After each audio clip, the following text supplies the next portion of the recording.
thank you all for coming. Welcome to the Enniskillen Comic Fest 2023.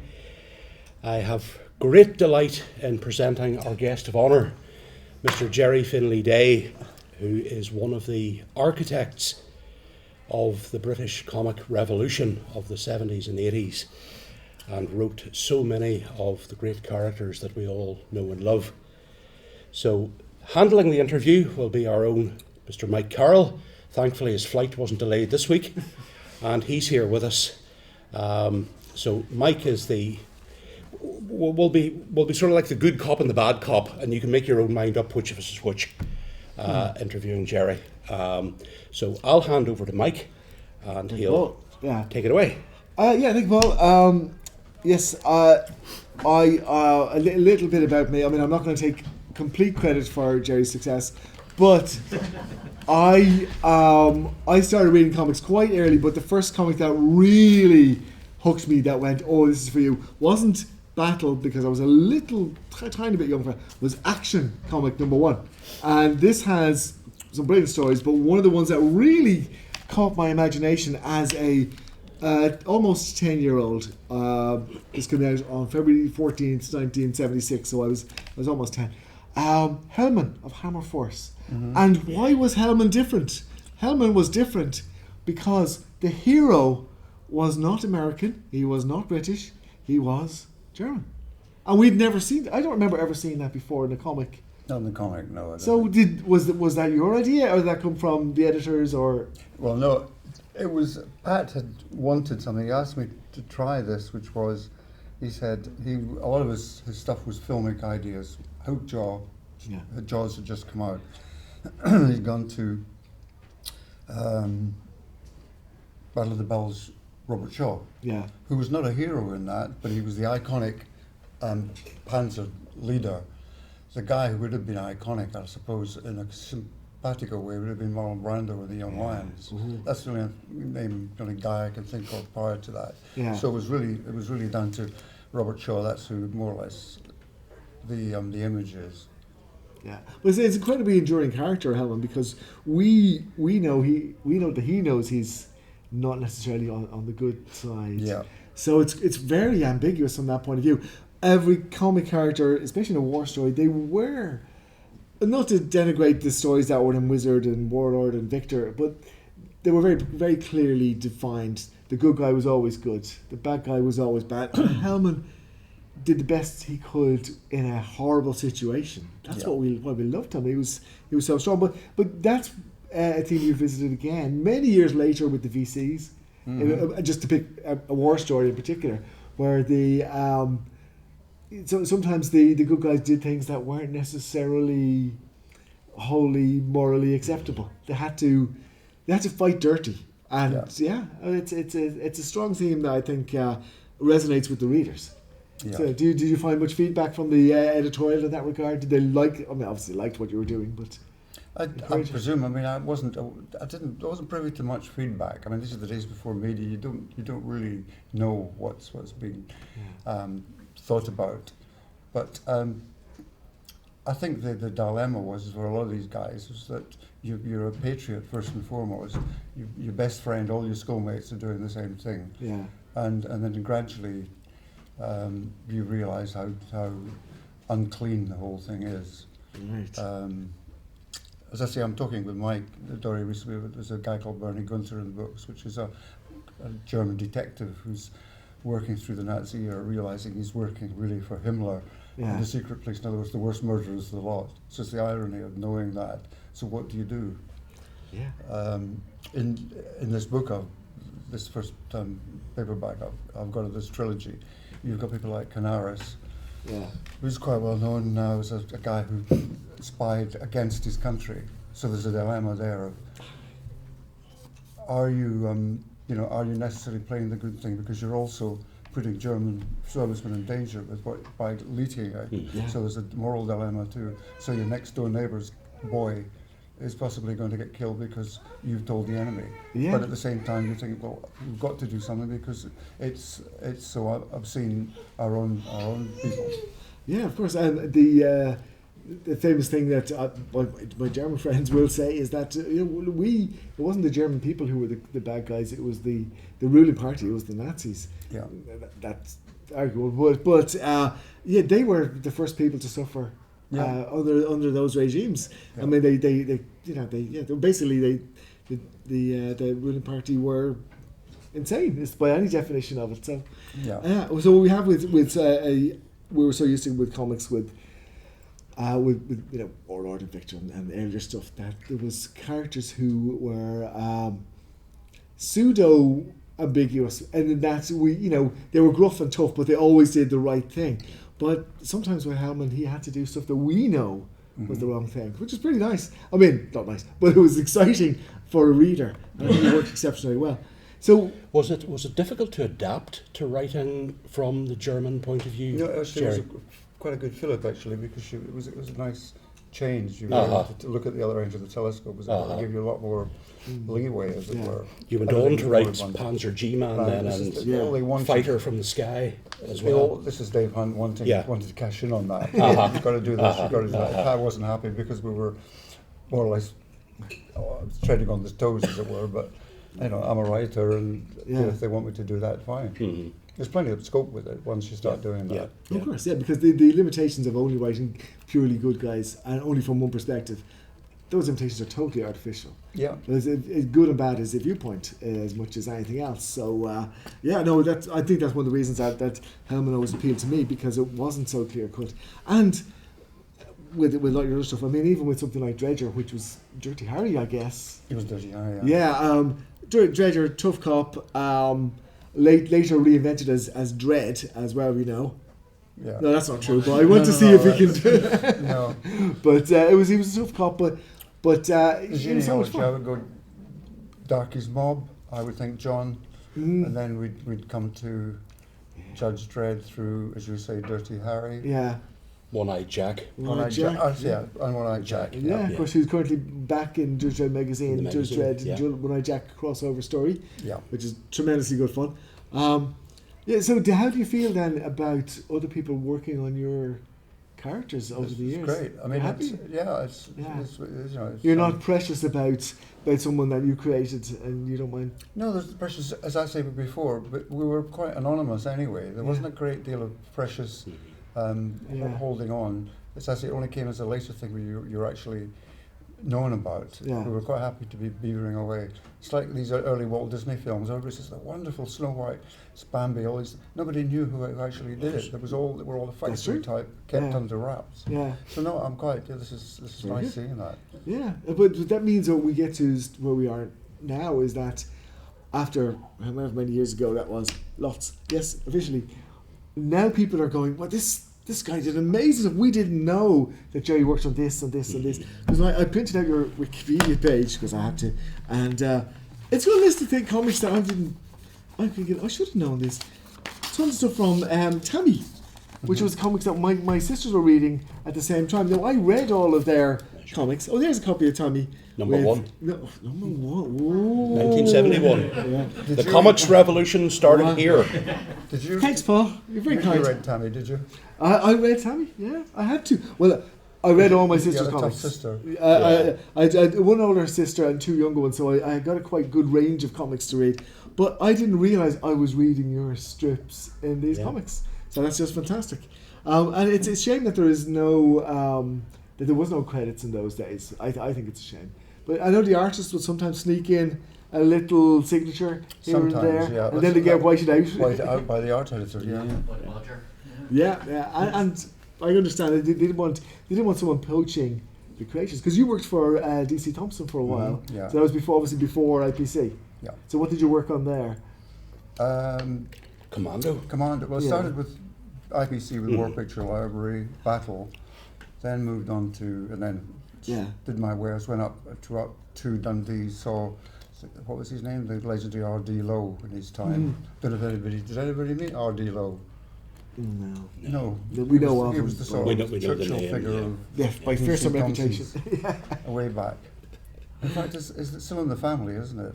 I think so. I think so, yeah. They're kind of quiet about that. Yeah. Anyway, that was it. So I met him. Then there was Victor, Hornet. Yeah, the these Hornet was things. great comic. Yeah. And then all the while, John and Pat were up, and I know about, were in DC Thompson's working on things like Romeo, things like that. Then it was, as I say, in IPC, then suddenly the new thinking was the girls' stuff, which had been on the go for long. June and School Friend. My wife was on Princess Tina. All, these have been on the go for quite a while. That had been Princess and Tina, hadn't it? There'd been two separate That's ones. right, That's right. And this merged. is what we did, like Battle Action. Oh, yeah. It just merged the two words. Yeah. Princess Tina was a better comic than Princess and Tina were separately. I thought it was a It great was, success. it was, yeah. It was like Battle Action. They became stronger. Yeah. Most comics got weakened by the merger, but Princess Tina was it. So that's how I wrote some stories of Princess Tina as well. Yeah. We'll have to get a full list one day. I'll have to look those out. So was it much of a transition to away from writing the girls' adventure stories to writing the boys' stuff, or was it just? Oh, it was the other way job? around, really. It was the learning curve. Was Oh, the of course, you girls. started with the Because, as I say, I had no idea about girls' stuff. Yeah. I didn't have a tough sister like you, so I didn't know. I didn't know anything about that. So then you read, especially Bunty. Yeah. You read Classic. all the stuff there. Now there was this feeling of the Scots could do it best, Yeah. which is it's a bit squirmish. I don't like that. There's a thing in the James Bond books. I don't know if anybody's picked up this thing where it says in one of the Bond books it talks about M, and it says one of M's few failings was an exaggerated faith in Scotsmen. So there was an overdone thing of the Scotsmen, which again there was Bunty, which were way ahead. There was People's, what was it? The People's Friend. People's Used to Friend, talk about. yeah. There was Dandy, Beano, Mo, Topper, Beezer. Yeah. They were doing it. They were beating, and there was a sort of thinking, how can they do it when we've got all the money down here in London? Yeah. How are they up in flaming provincial ex-Jute factory Dundee being able to do this? And they were. And the other amalgam was, I was talking with John the other night, is how you got a basically Bolshie type staff workforce and a basically what do you call it, authoritarian sort of old-fashioned, what would you call it, traditionalist people on top, and yet it worked. It somehow worked. Yeah. It was like half a revolution, but not quite. No, it didn't go quite Again, far it was enough. probably like the war, where you had all these people that were quite progressive, and yet you had somebody like Churchill on top. Yeah, that's right. Yes, keeping progressive within certain limited reigns. Yeah, that's very good. So do you have any particular favorite eras for which you were writing? Because obviously you transitioned from the war stuff, then to Tammy and so on, and then back to war, and then 2000 AD. I mean, that 2000 AD must have been quite enlightening. Did you do science fiction before 2000 AD? I don't think you did. There I look up the list. Yeah. I mean, for me, science really fiction. been, Yeah, Dan Dare, you would have done some early Dan Dan Dare was the Dares. first, Yeah. in Oh, hang 2000. on. The Solar Sniper, Judge Dredd. I did the Judge Dredd. Some Judge Dredd, which was Invasion, of course, in 2000 was quasi science fiction. So it's quasi, but so it must have been quite uplifting and enlightening to be able to invent your own stuff rather than have to go into research and technology for. Again, Pat was very filmic. Again, like Robert Shaw, Hellman, he said, invasion. Let's think Hell Drivers, Stanley Baker, which is what more or less Savage was based on. Yeah. It's a tough guy Brit. Yeah. And so, as you say, it was quasi science fiction. So I wasn't quite into that. Although, of course, when we read a lot. Yeah.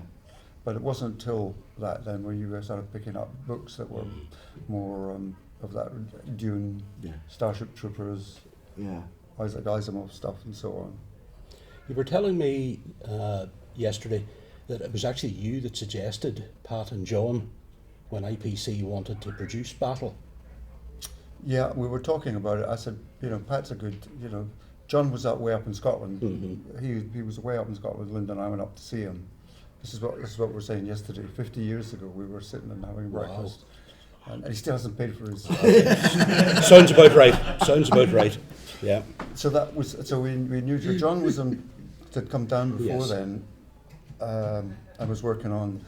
Was he on Sandy? Yeah, that's right. He was the editor of Sandy. Which we'd started Sandy. He was the editor on that, and then went off to Scotland like George Orwell.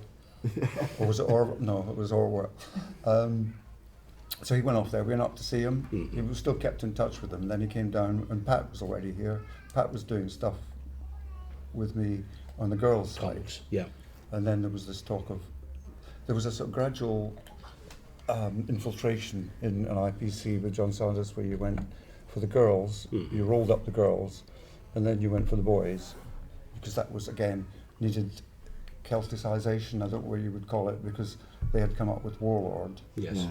And of course, was Star-Lord again ahead of 2008? No, the Star-Lord was by the same people in 2008. Yeah, that was. Yeah, so there was a sort of feeling of catching up. Yeah. So that was it. So really, you had 76. So of course, I mean, Battle was produced under in the girls' department.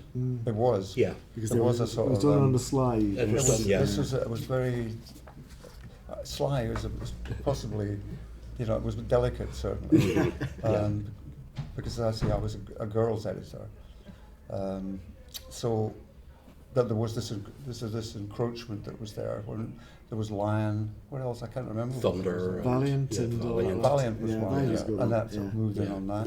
Yeah. There was a gradual imperialization, or annexation that was going on. Yeah, because the comics they eventually all whittled down to one ultimately. The Revived Eagle absorbed Battle, but younger people actually won't remember what it was like. On my blog, I looked back at a lot of old British comics, and I did a feature on what was in the shops on the day 2000 AD was launched, because that's the point of that particular feature. And there was, I don't know, 80, 90 something comics on the shelves, weeklies, from between IPC and DC Thompson and the other smaller ones. And so it was a huge market, but the turnover must have been pence. I mean, if a comic was, Battle was 6p per issue, so the newsagent's making a penny profit maybe. That's right. And so they had to sell by something like 250,000 copies to break even in some cases. Yeah, So yeah. it was a very different market. Nowadays, if 2008, but if a small press comic, if an independent press comic sells 10,000 copies per issue, it's a huge figure. success. So it's very different. It's very different to the way it was. We were spoiled for choice when we went to the comic store. So we had to go on, well, I know this Battle has always been exciting, I will get this, or Valiant, or whatever. We have a different model now. It's completely strange. Would you come back to writing comics? As I say, I write books now. It's a different I was leading into that. But I'll tell you one thing, to go back to science fiction, before we go into that. I remember when I was working on the station, Euston, one of the train stations going on, and they had Star Wars as a comic. Mm-hmm. And this is before Star Wars came out with the book. So I'd seen that, and it was nobody was noticing, so I bought it, which meant I knew the storyline before I saw the film, which most people didn't. And if I'd still had that comic copy now, which cost me probably 50, not even that, because it was the full story. Oh yeah, Probably worth thousands upon thousands. They're now. very, very hard to get. Yeah. But it's actually going on to the book that was. This is now in a sort of different. I'm in a different zone now myself. Yeah. I have been for a while now. So are you enjoying writing prose more than comics? It's a very different discipline, isn't it? It's a different discipline. Yeah. You've not got the help. You can't just throw it out and say, picture a street in Paris. Oh, there's the Eiffel Tower. There's some guy doing it all. Yeah. In fact, one of the pleasures was seeing how good Ascara, Jeff Campion, people like that would take on your stuff, and you think, wow, that's brought it to life. Wow, I didn't think of that. In fact, as I also said, when we were really moving fast on Battle, there wasn't time to do much, especially with artists. And the agents loved us because we didn't do dialogue. We just quickly storyboarded and said, man runs up to rock, jumps over. So the art agent, who would be Spanish, all he knew for translation was that, which he loved. He wasn't doing any work. That's brilliant. And you put it on the artist, and the artist would do something. You think, yes, that's good, and then you'd base your narrative on that. So you're doing it the wrong way around, but it made it faster. Meant the stuff came back. Scara's stuff came back next week when he was still in Spain. That explains an awful lot, because I could never figure out how they got so many good Spanish and Argentinian and Brazilian artists, and turned around so quickly.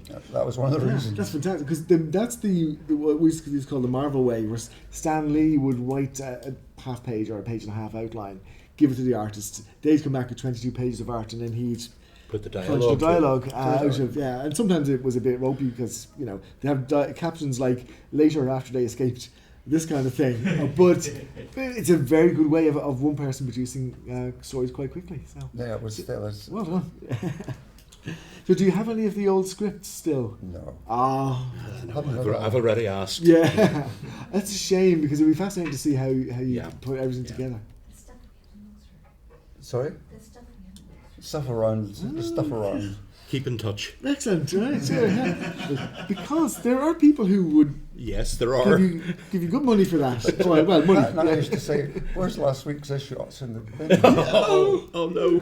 So you in my head, you've got a full library of every comic you've ever, all perfectly indexed. It's like, Mint you condition. saying to me, all the early Doctor Who's, what did they do? Yeah. BBC rubbed over Wipe them. them. Yeah, wipe them. You just think, well, they lost it on millions of golden moments. So that's why we are collecting today to fund my time machine. Because we're going to go back in time and buy everything. bucket loads of comics, and we're going to tape all the old telly. I'll give you money for that tomorrow. Oh, thank you. There'll be a collection on the way out. I'll give you your change collection on the way out, yesterday. So yeah, it does seem a shame, but I know comics were, especially in the 40s, 50s, 60s and 70s, they were considered to be throwaway things. And the readers weren't expected to collect them so much as trade them and then Swap just move them with on their to friends. the next thing. That's And right. that was where I was. My dad grew up reading. He was 10 when the Eagle came out, the first Eagle, and he encouraged me with 2000 AD and Battle of Action. No, keep your comics. Don't get rid of them. And I'm going, oh, but if I swap this, then Brian says he'll give me the Mighty World of Marvel, and Dad's going, no, keep it. So behind his back, I got rid of most of them, but I did keep my first Action #1, so one thing. There was a comic. There was a thought then that because it's a friendly thing. As I said in the book, and I said to you yesterday with Sergeant Rock. That's right. The thing that really got me into comics was the surfeit of American war comics that came because I was an air, and you had Prestwick Airport next door, which is the biggest US AF base in Britain at the time.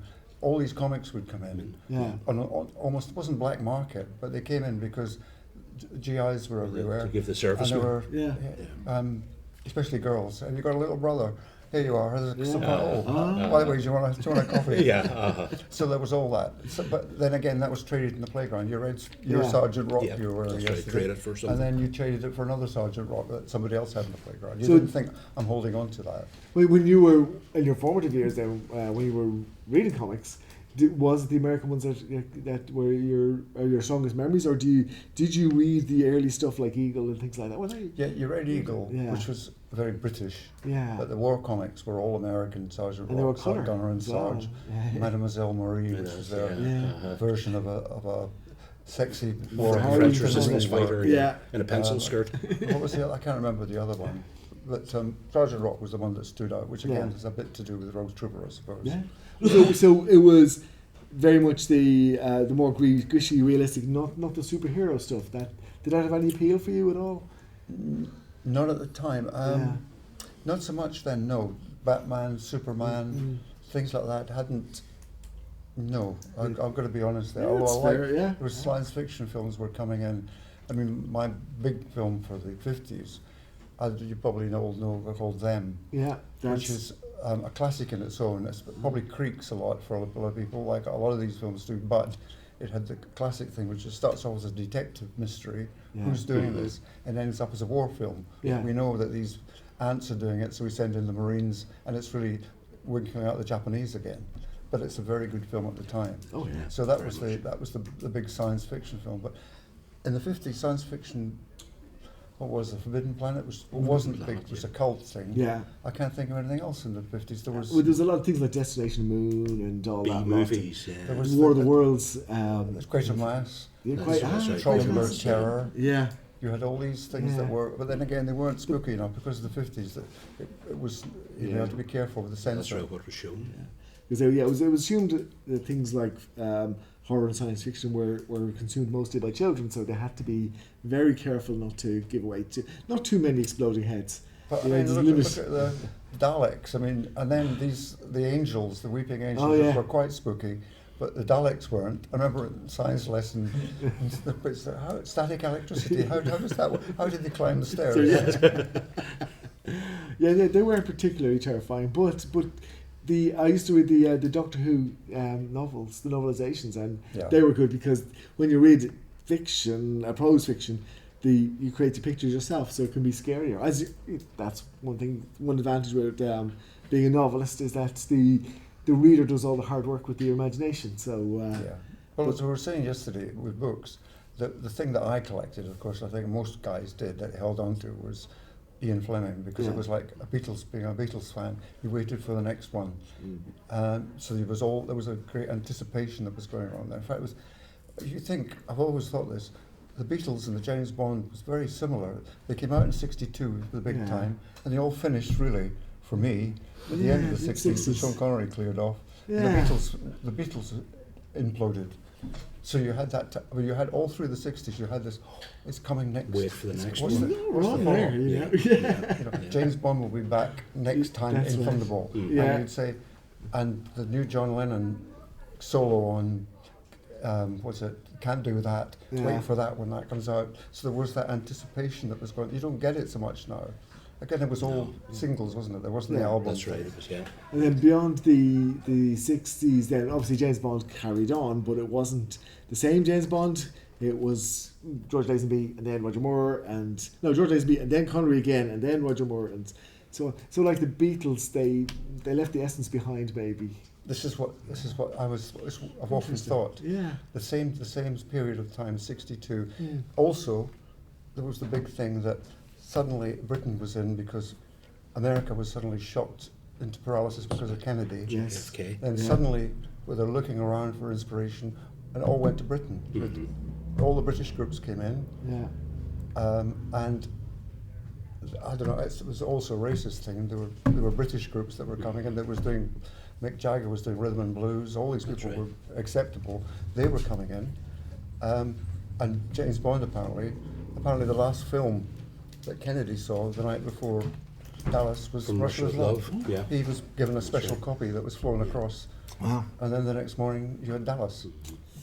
Wow. So there was a sort of weird synchronicity. Parallel. It just seemed like a huge amount of things happened in a tiny amount of time. But that was the '60s were revolutionary, sometimes for the wrong reasons. Yeah. So if we moved back to 2000 AD, because I know a lot of people will have read the VCs and Rogue Trooper and such like that. I read that you were asked to create Rogue because they wanted another war story, and they went, well, who would we go to? Who else would we go to? Gerry? And it's still going. I mean, even the current 2000 AD, it's still there. Yeah. It's brilliant. So you created a fantastically enduring character. Well done. Yeah. Even I've been lucky enough to write Rogue at sometimes. But that's the first issue where Rogue actually appeared, but he was teased about 10 weeks earlier or something like that. It was a silhouette. That's right. Yeah. And it was like coming soon, and we were all like, oh, this is exciting. And it's absolutely brilliant. And now there's going to be a movie, apparently. So that is exciting. And Duncan Jones, of course, whose dad was David Bowie. So there you go, back to the 60s again. There you go. Space Oddity. Yeah. So when the movie comes, I hope that they give you a premiere seat and first class flight to wherever it is. You'll both sit with me, of course. Oh, thank you. Thank you very much. Yes. You better clean up, though. You better scrub up a bit. Well, now I don't want to go. I'm too lazy. But it's they do a good job. I mean, I presume you've seen the fan film versions of Rogue Trooper. No. Oh, they're worth a look. Some of them are really excellent. Yeah. It's a good show. There's a fellow, Steve Green, did one recently. He's also made a couple of Images Dread and Swanton Dog fan films, and they're brilliant. They have so much fun, but they keep true to the character, and that's what we like. Yeah. So well, they're made by fans who know their stuff and make them comic accurate. You've created a character who's for 2000 AD that's lasted hang on, what year was that one? 1981. And what this is now, hang on, don't do some maths in my head now. 42 years nearly, yeah. Well, they were going That's to come up with, I remember they were being pushed when the other, I can't even remember the production company that was going to take all 2000 AD, that were going to do wonders with it. Oh, and I still don't know how it hasn't translated past Judge Dredd to American market. Yeah. For some cultural difference or something. They took James Bond, they took Sherlock Holmes. Yeah, they've taken so much Agatha Christie, they've taken the Beatles, yeah. They've taken British culture, but somehow it's stopped with science fiction, and I haven't figured it out. Yeah, it doesn't make a lot of sense because it should work. Yeah. But they've tried Dredd in the States 5 or 6 times, I think, and it's worked to some degree, but it hasn't really landed. They also did Rogue. I was put down they're going to do, way back, Vin Diesel as Rogue, but then again, you wouldn't have got any films in London, would you? What with the fuel? Yes, you got no diesel in. A Vin full. You wouldn't have got a Vin full, yeah. All right, that's very good. Well, there's a phrase that we use sometimes in Ireland where something's going well. You go, oh, now you're sucking diesel. But we don't want to use that one in the case. And I've just really offended Peter down the end. Sorry. No, the guy that I had in mind way back, and nobody knew what I was talking about, which was, I told you this guy, Woody Strode, was my favourite black actor. He was the guy, did you remember Woody Strode, anybody? He was the guy that beat Spartacus in the movie. Yeah. And instead of going for him, went for the general and killed himself, as it were. Yeah.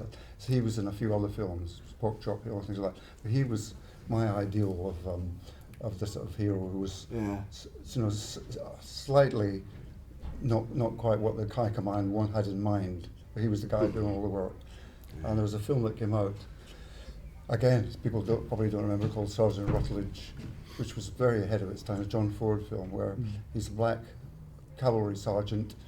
He's framed for raping and killing the local T's in the fort, goes on the run from, beating a hangsman's noose, goes into the desert, and they're all after him. And then he, instead of escaping, he comes upon a massacre where there's the only survivor is a white woman. So he stops to save her, showing that he's in fact an innocent bloke and a decent bloke, and they catch up with him.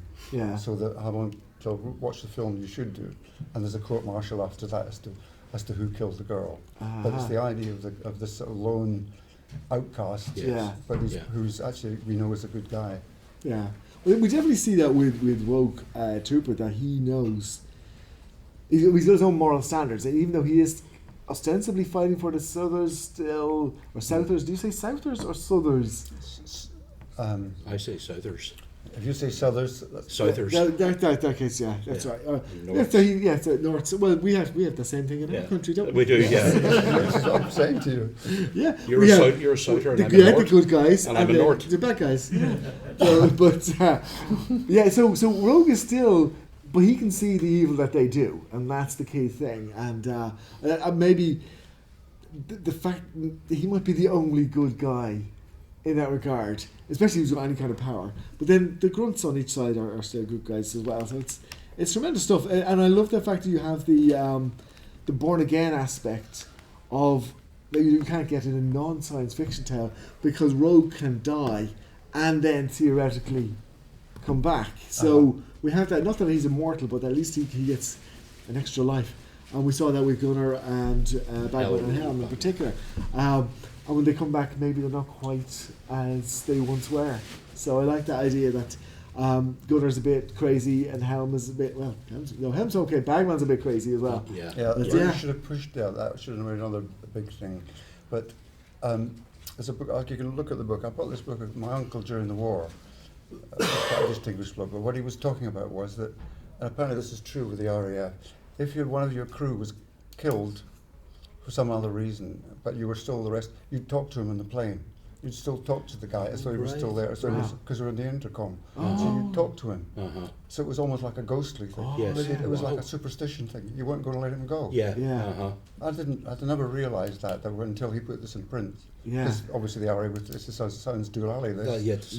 That's wonderful. Interesting. Because he keeps him alive. In a sense, he's part of alive the on team. the air. As part of the team, yeah. That's quite good. I'm getting goosebumps now because I've got Wow. a dozen ideas already. Oh, What to do I next. have that So advice. stealing that one. Do you find yourself watching an old movie and going, "Oh, that's where I got that idea from"? Because that happens to me all the time. Yeah, well, you were saying this is subliminal. Yeah. Sometimes is it Yeah. a direct copy, or is it you have picked up something that? Because I've seen it. I told you the other day. That's right. This plot and the recent BBC thing that everybody's like, hang on, that was a cheap Saint type thriller way back. The same idea. Yeah. Had they watched it and half forgotten it, Yeah. I'm sure they wouldn't have picked it up because it was one of these talking pictures things that Never goes nobody back. remembers. Yeah. Well, it is very easy as a writer to inadvertently copy something. And one of the problems is that if you create a science fiction novel and a great thing happens and someone says something profound and the other person goes, I know, people are going to go, oh, you stole that from Star Wars where Princess Leia says I love you and he says I know. And you, no, I didn't, but all the rest of it is mine. But people will only spot the similarities because we're trained to recognise patterns rather than... Do you think that, I don't think there was any deliberate there, but do you think Star Wars took a sort of step forward from Dune by some of the stuff there? Yeah. I don't think it was deliberate at all. But Well, we know that George Lucas was trying to make a science fiction film and he approached an awful lot of science fiction writers to buy the rights, and some of the rights weren't available, and apparently Dune was one. And Flash Gordon, of course. Flash Gordon. And Buck Rogers, they were both already gone. So, but what George did was take a lot of not old, but say established ideas, and he mixed them up and he made something new. Oh yeah. So, yeah, I mean... It's still the best. I mean, you can't get around that. That's still the forward-most Yeah. science fiction film. Yeah, oh yeah, it is. Yeah, and it is a well that they keep going back to, again and again with the new movies and the new TV shows. But it's a deep well, and it's wide. Yeah, So it's, yeah. you know, it's, Could I just ask Gerry? Sorry, one of my favourite stories in 2080 is Harry 20 on the High Rock. Have you any just back? Can you give us a bit of background on how that came about, or what your thoughts were? What was that? The prison. Again, orbit we're and talking stuff. about pinching. yeah. We'd watched the Clint Eastwood film, Escape from Oh, Alcatraz. Escape from Oh, yeah. Alcatraz, right? There was an idea of, how do you get something around that? Yeah. Escape from Alcatraz. The trouble with prison films is they're usually boring, and that was why to jump from that, The Great Escape was so clever because it got around it because it had browsing music and comedy happening all the time, which made you, what's the word? Get past all of this sort of boringness of sitting doing nothing. If you remember what they cleverly did, what's this guy's name? Elmer Bernstein, who was the music brother of story. Leonard Composer, Bernstein. yeah. He did the thing which was all the way through the film, which was like move the plot. So if you watch that film, as everybody does all the time, if you listen to these little drum beats, it's like, come on, we're moving. Yeah. And then once it takes off, of course, the last hour is still magic, where they're all on the run. But you had to wait. But again, it's not been boring wait because they've had all these silly things happen. Yeah. How did they make drum up jungle juice for thousands of men in a camp? You know, there's a lot of it just doesn't really work, does it? But everybody goes along with it. Yeah. Yeah. But that's the feeling of moving on from that. So Harry 20 was that, which was always something happening all the time. Yeah. Well, one of the great conceits of Harry 20 is that you gave him a prison that you cannot just climb over the wall. You can't dig your way into space, basically. Well, you can, shouldn't. You can't tunnel through space. And it is absolutely brilliant because we know they've got to get out somehow. We know it's a prison story. There's probably going to be an escape. But it was kind of ripped off a few years ago. That Guy Pearce film, was it Guy Pearce Lockdown or something like that? Yeah, and Fortress as well. You know, Fortress, yes. Yeah. But Harry 20 still reads brilliantly. It is a tremendously good story, and it's possibly it's one of the greatest self-contained stories in 2000. They nearly went back to it for a special one-off. It was kind of a throwaway idea. But it exists, it's solid, it's self-contained. Yeah. We don't need to know what happened to Harry afterwards. We know he got out. Oh, he might have got out. Spoilers. It's been 40 years, I'm so sorry. But do you have any? We should take questions. But do you have any characters or favourites characters that you didn't work on but you would like to have done in comics? Like, I mean, you did a bit of Dread, but No, that's John's department. I wouldn't tread on toes like that. You've got a DNA thing, you know. Yeah. You're either the biological father or you're not. Yeah. As far as I'm concerned. That's fair. But you're still okay, you know, with people like Garth or me. As I say, the books is my thing. That's my challenge. This is the men from Morganland. Oh, that's lovely. We will talk about that if before we wrap up. But you have questions, or do you have questions from the audience? We have some questions came from the internet. Excuse me. There you go. People on the internet ask questions. Well, do you want to give would the audience ever have any questions for Gerry or about the comics? Raise your hands unless you're too shy. Anyway. Well, can I ask about the book? Because you're now writing strange things to us, books without pictures. Could you tell us a little bit about your book and what your plans are for more? Yeah, well, that's a trilogy. There's another trilogy underway. So hopefully I get the rest of it out this year. It's a plotty thing. It's not surrealistic, but it's slightly futuristic.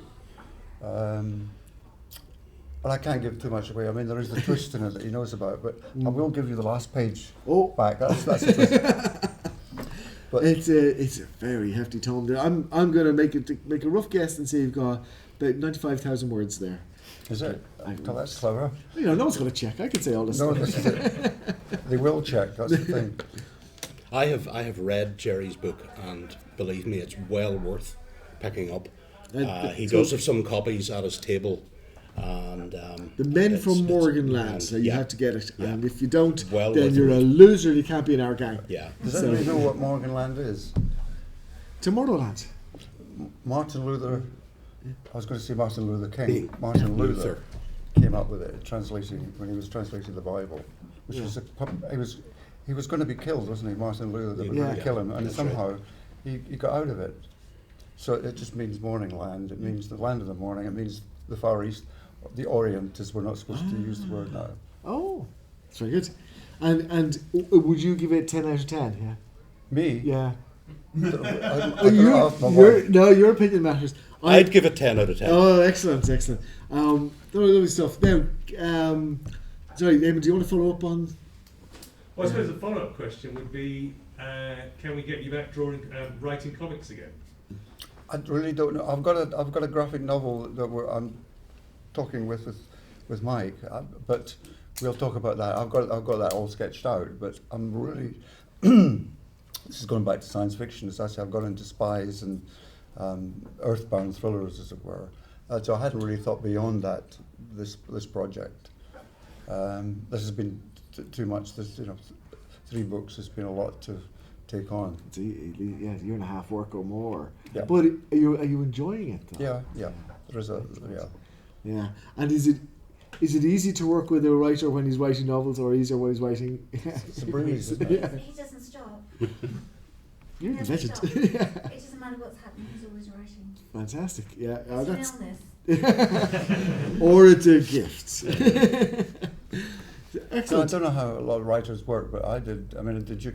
When I did a lot of running younger, and I used to come up with ideas, because the running trouble is it gets very, addictive. You can keep on running, but it was a good until Spencer Davis came along. You could just keep on running. Yeah. I'd love a lot of time to think, and you would work out ideas that way. Not so much now with running, but it's taking dog walking on beaches and things like that. It's the same thing. Clears your head, and you think of something rather than sit at a typewriter or on screen. Yeah. You think, why do I say typewriter? Then we go backwards. You just think, what's a better phrase? How do I get around that? And then there's a clarity that comes when you just leave it alone for a while. Well, I've certainly found that with writing. If you try and force it, it will not come. It has to come. It comes find out its own it path. comes out of the blue. Yeah, it's easier sometimes to to do something completely different. I mean, I make furniture, so when I'm writing, Was that you that was doing did the retrieving last night? it should have been. Yeah. I was admiring all their power tools, going, oh, I want that. but when I'm doing something that's not writing, I get my best ideas for writing, so I have to stop, make a few notes, and then come back. Yeah, that's what I've. Yeah. It's a way to let the back brain do its business, or like what I pretend is the back brain. But it's excellent. Do you want to go for some internet questions then before? Well, are there unless someone has anyone any else more- in the audience have a question for Gerry? Oh, Yep. yes, sir. Can I just ask about when 2008 came around, Pat Mills talks about how they made the decision to switch to 5-panel pages rather than having 7 to 8 panels on a page. Since you were part of that transition, did you find that affected how you wrote? And did you find that maybe there was stuff you wanted to put in stories that you couldn't because of the page count and the lesser panels? You know, that's I hadn't really thought about that.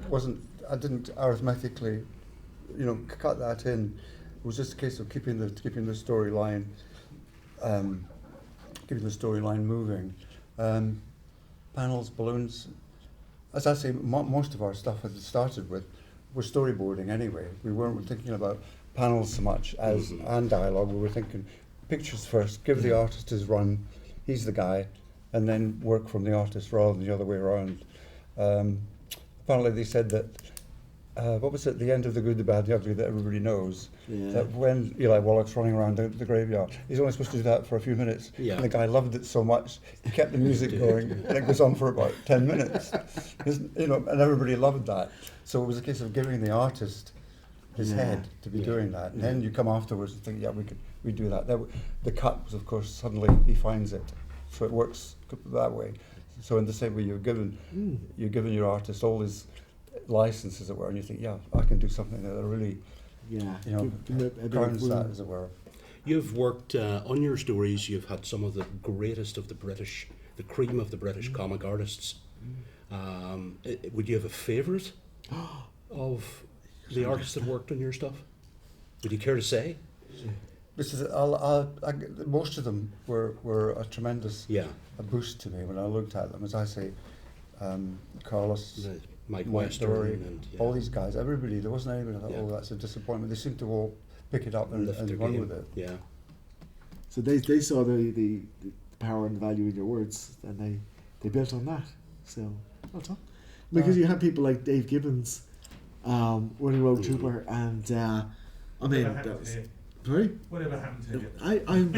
I'm not even sure I got his name right. I think it was that. Yeah. We thought he had a bright future, but Was he here? No. I saw Quenwood last seen. I was with him a few years back. Yes, I think he visited you, didn't he? Yeah. Called up, yeah. Yeah, he's a good guy. So, do you have any other questions? Anyone? Okay, to go for internet questions. And internet, well, some we have already answered. Greg Meldrum, if Gerry had continued writing Road Trooper after the point at which he left the series, when aliens were using teleporting troops to reignite the war, with Rogue on New Earth caught in the middle, do you recall where you would have taken that story? I really don't know at the time. I don't know at the time. Though it seemed to have done it. I've had a good run. Then again, I mean, who would have thought about the Ukraine happening now, which is like a retread of so much that's familiar, and they're pushing in more people, and it's at the moment seems unstoppable. It seems to unending. At the time, I thought we'd done. I don't even remember the '60s series, The Fugitive, which was tremendous at the time. Yeah, it went on. David Johnson. It went on. It's still, I watch it simply, it's like a microcosm of pre-hippie America, what America was like just before Vietnam. So it was like a time capsule there. You see an old guest, and also the great thing of watching old films is seeing people that were nobodies then. Are suddenly famous now. Yes. Yeah, because with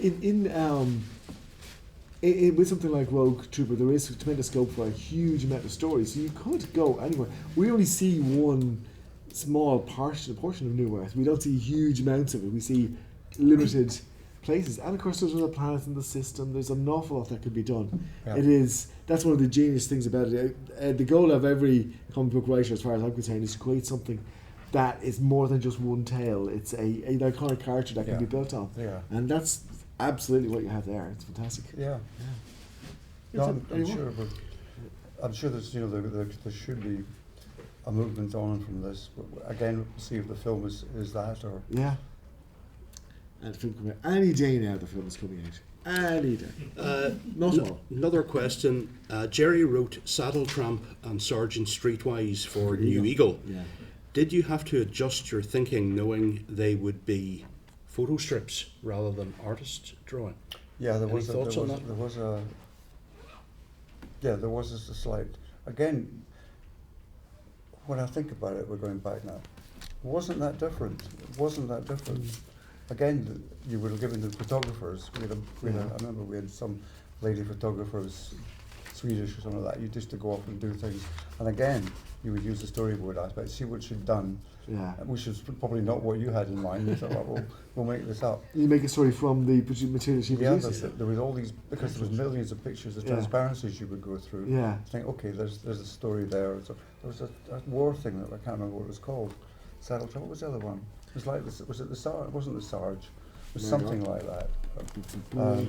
Just if anybody's not familiar, the New Eagle Jake's Platoon in the 1980s was mainly photo strips. Yeah. I think it was Jake's Platoon. You're Yeah. right. Yes, that's right, it was, yeah. Yeah. So we went to the beach, went to beaches and things like that, and Yeah. films, because we had these. Saddle Tramp, you had a cowboy reenactment society. I think they would have paid us to do it. But we had them to. We went to a western town in the West Country. I can't remember what it was. The Prisoner was filmed there, where they did Port a western. Merion? Port Merion, yeah. Port Merion. So Yeah. we did the films there. They used the quarry for the desert, Yeah. and then the beaches we'd go to in Suffolk, Essex, I think it was Essex, yeah, for Jake's Platoon to give us it was slightly weird, it was slightly more stilted because you had to be that much more careful for precise storytelling. Yeah. Because the photography was all over the place sometimes. Yeah. But no, it was again learning. You don't say, oh, I can't do this. You just did it. But that's the thing. If the editor says, "Can you?" you go, "Yes," and then you figure out how to do it. This is it afterwards, yeah. We need to wind up. Yeah, unfortunately, we probably have to wind up soon. Filming. So. Yeah, because before we run out of film on the internet, wherever that works, we filled the entire web up. Any last questions? Anybody got a comment for Gerry? Or would you want to say how awesome he is? Thank you very much. Yeah, great. Now, guys, don't forget to get your copy of The Men from Morganland. Definitely. It's absolutely awesome. Yeah, 10 out of 10.